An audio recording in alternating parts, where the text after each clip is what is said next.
Welcome to the Salmon Runs YouTube. Enjoy the video. In this video, I will show you how to replace your Audi A6 key battery. First, gather your materials: a new CR2032 coin cell battery and a small flathead screwdriver. This simple task can be done quickly, usually in under 5 minutes, and will save you a trip to the dealership. It's a straightforward process that anyone can follow, ensuring your key fob works reliably again. Now, let's open the key fob. Find the small release button on the side of your key and press it. This will allow you to slide out the emergency key blade. Once the blade is removed, use your small flathead screwdriver to carefully pry open the key casing.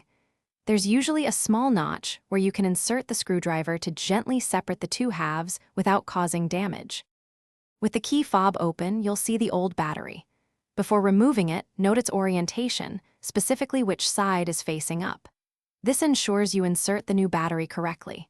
Gently pry out the old CR2032 battery.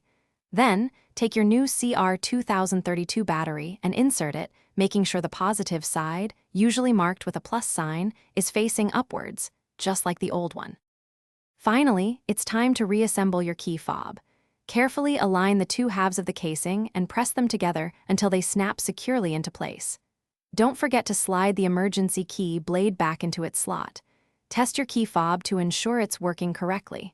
Also, if you're looking to keep your car smelling fresh, check out the description for a link to Little Tree's black ice and other great deals. Thanks for watching.